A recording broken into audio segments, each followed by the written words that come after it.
Whatever you do, do not make these mistakes in the new PoE 2 Rise of the Abyssal League in 0.3. They can kill your progression, cause you to miss out on a ton of great gear, currency, cause you to waste tons of time, and overall make the endgame much harder for you. Starting out of the gate, 80% of you are leveling up absolutely horribly slow. And I mean so slow, you're doing like 10 or 20 maps to get a level. And I mean, once you get into the higher levels, like the mid 80s and 90s, some of you are doing 15, 20 maps to get a level. What if I told you you didn't have to do that? Even in the mid 80 range, I was almost able to get an entire level by running 1 or 2 maps. And this has to do with juicing your maps properly. Now, you shouldn't just be randomly throwing waystones in here to get a bunch of these random events all over the map. Basically, as you progress through mapping, the way the towers work, when you actually go to run them, you get 3 individual slots that you can open up. And ideally, you want to open up all 3 of those individual slots so that way you can put in 3 precursor tablets.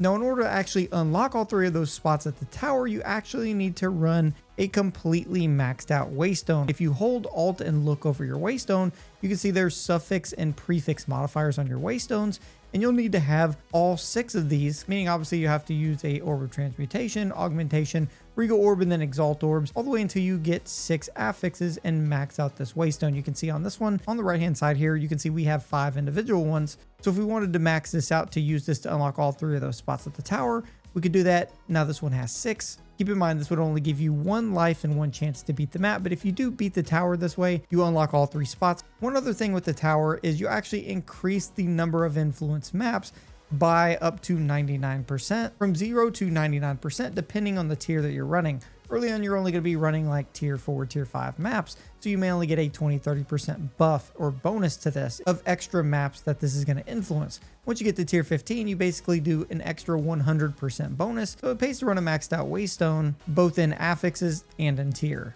You can see the area that this covers. Next, now that we have a spot for 3 precursor tablets, ideally we want to go to where our tablets are, even if we have to buy them on the market, and look up experience. Now you can see some of these maps like this Breach precursor tablet have increased experience gain. You can see we also have another 5%er here, another 8%er here. Really, you're going to want to stick to using things like 8% and above for max XP. Honestly, I would recommend running these 3, and you can actually buy these in batches for very cheap, 1 Exalt a piece. On the PoE trade site, you're going to want to run 1 Breach tablet with max XP, at least 8%, a normal precursor tablet that makes the area irradiated with, again, another 8% minimum XP gain that adds +1 to the monster level, meaning we get more XP. And then also we want to be running a Delirium tablet with, again, another 8%. You can see if you have 10% across all 3, that gives you a 30% XP buff with the extra breach monsters and pack increases, the extra level for more XP to all the monsters, and then the extra delirium for, again, extra monsters on top of that. Make your life easy, jump on the trade site, look up breach, delirium, and irradiated tablets that you can get for 1x that can give you 10% increased experience, and get like 10 of each of these so you never have to worry. Now this is where the trick comes in. You don't just do this on any towers. You find the proper towers. You can see this tower right here includes probably 20 different nodes right in this area. Also, this tower includes the same nodes. This tower also includes, again, the exact same nodes right here. And again, that works the same with these 3 towers as well, creating sort of a triangle with these maps. Essentially, you want to open this tower, max buff it with 30% XP, take it over here to this tower, max buff it with 30% XP, same over here. Next thing you know, all of these maps are well over 100% bonus XP buffed. So when you run them, you can run like 1 map and level up from it super fast. Not to mention, as you're leveling your Atlas tree, you can take something down here for waystone, drop chance, and rarity first. But next, you want to make sure you grab as soon as possible these 3 nodes right here and these 2 nodes right here. The reason is because these 4 regular nodes give you 8% increased effective precursor tablet modifiers, and that's essentially 40% for free. So if we bump all of our maps up by 100% or 120% XP, and with this, if you happen to double that on some of these, you can get up to 250, 300% from a single map, and with some of their multipliers, even up to 400%. So as long as you have these in your Atlas tree, you're boosting your maps properly with experience, which is what you should do before anything else, and you're running Breach, Delirium, and Irradiated tablets on all 3, you can go from 70 or 80 to level 95 like super quick. So don't waste your time bulldozing maps for no XP. Make sure you're juicing your maps right, And trust me, you'll see max character progression. Early on, don't mess up your Atlas tree because it can really slow down your character progression if you don't pick some of the main nodes early on and even later into mapping. Now, since we just talked about the Atlas tree, I do want to cover one main thing about it, and that's really how you start and build out your Atlas tree affects your progression like we kind of already talked about. When you first start mapping, you want to ideally take the maps down to this side. So basically, you want to start off focusing on quantity of waystones found. That way you can sustain your waystones, but that way you can essentially get higher level waystones a lot faster. So taking these rarity and extra quantity waystone nodes, as well as coming down here, and then taking these rarity and quantity waystones as well, are honestly the best first thing to take. Keep in mind for max progression, even if you go from a level 1 waystone to a level 2, and then do 10 level 2s and finally find a level 3 and then a level 4. Again, this is where the trade site is our absolute best friend, because guess what? If you're doing tier 2 waystones and you want to just go ahead and go up to a tier 11 because you're just demolishing them, so you can get a million times more XP faster, just go buy a couple for very cheap and don't waste the time grinding levels of waystone one by one if you don't have to. You would be surprised, that could literally save you like 15 or 20 hours. And the next thing after that is you'll probably want to take this path up here since you're getting ready to juice your maps right out of the gate. And ideally you can take the path on the right here, up and then to the left to start off. But either way, if you go left or right here, again, make sure you're taking the quantity here. Also having the local knowledge passive for getting a bunch of extra drops is always great. But getting these, again, precursor tablet explicit modifier effects will bump up your precursor effects, again, maxing out our XP or whatever we decide to put on them. Also, this will bump up your modifiers on your waystone for each precursor tower that's affecting a map. Precursor influence, which is great for dropping tons of precursors much quicker. And then again, remnants of power for doubling the effect of your precursor tablets. And then as far as progression goes, you don't really want to do strong boxes. You can if you like the currency. I would much rather take the increased shrines. It's going to give you bonus shrines to help you move and speed through maps, clear them quicker, progress, and get a lot more XP faster, as well as great loot drops. Now again, just take all these buffs for increased chance to contain shrines, as well as chances for your shrines to have bonus effects, but also you can take something like Prayer for Wisdom, so you can actually get enlightening shrines that give you, again, bonus XP on top of all the XP that you're already getting. Now for your breach tree, ideally you want to take this tree over here. You get more breach splinters as well as increased monster density, meaning again more XP. So you want to take these for first, and then second you can take the increased breach splinters into crumbling walls. Again, this makes it so we have the chance to spawn additional breaches in our maps. And then finally right here in a grasping hand, so we get more clasped hands, more monsters. That means more breach splinter drop. Now ideally for your expedition atlas, all these intermediary nodes are going to give you increased quantity of expedition logbooks dropped by runic monsters. I would take disturbed rest first, so that way you get 30% increased number of those markers, more enemies to kill, more chances to drop. And then for your second level, I would take detailed records for +1 level to expedition logbooks, and your logbooks will have extra modifiers. Secondly, you can take this tree right over here for 35% increased effect of remnants in your maps. That'll again buff your drop rate even more. And then finally, an additional prefix and suffix modifier for your remnants, meaning you can get even more rewards and even better drops. For your boss, you can take over to the increased rarity of items dropped by map bosses. You can definitely do the increased quantity as well, but I just typically like the rarity. Next, depending on your playstyle, if you like strong boxes, go with strong boxes. I usually go with an additional shrine just to help, again, keep up the quick, speedy progression of the maps themselves. Obviously, you'll get this node right here. Now here you can go with adding potential corruption of monsters. I typically just like the XP, and that's the easiest route to take. Now for Delirium, you want to take the first two here. For Delirium Fog in your map spawns 50% increasing fractured mirrors, which will spawn extra Delirium monsters, extra XP, extra rewards. Next, I typically like this, where you can spawn potential unique bosses, as well as pause the Delirium mirror timer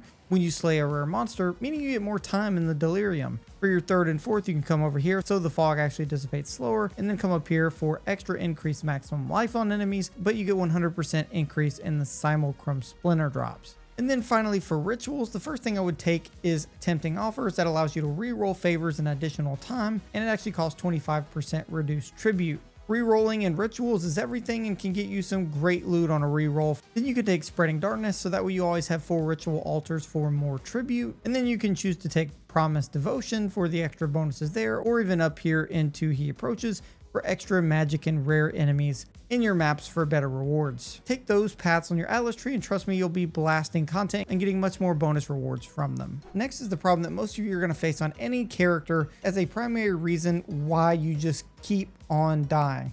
And that's your resistances. You need to make sure your resistances are at 75% and above, especially once you start getting into mapping. Early in mapping up until maybe Waystone 4 or 5, you can get by with not full, and a lot of these, especially Chaos, because you don't run into it that often. But once you get from Waystone tier 5 to like Waystone tier 8, you want to make sure you cap these out. And ideally, the best way to focus on doing this is at least having 2 high resistance rolls on your boots, and typically 2 high resistance rolls on both your rings, while having a bonus elemental resistance on the actual implicit of the ring itself. You see minus to all elemental resistances, but having 3 resistances per each ring in some form or fashion, and then at least 2 on your boots will set you off in a good direction. Make sure you focus on those 3 pieces, as well as stacking your belt with maximum resistance as much as you can, preferably 3. If you can get your boots, 2 rings, and belt just jacked on resistances, then you can find and finish off whatever you need on your chest, helmet, and gloves, and it won't be very difficult to get these maxed out.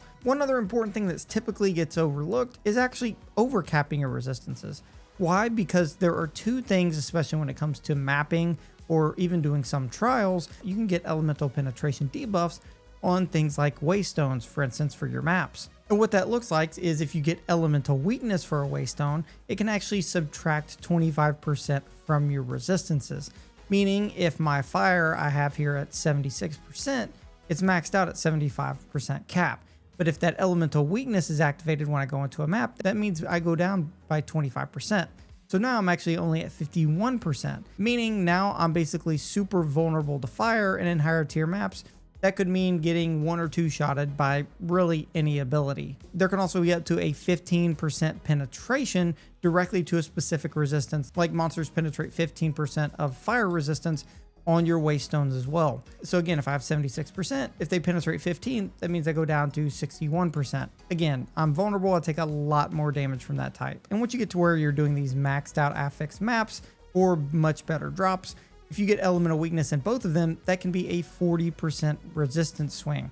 So basically, if your max is 75% on all these, you don't have to, but try your best to get it to about 105%.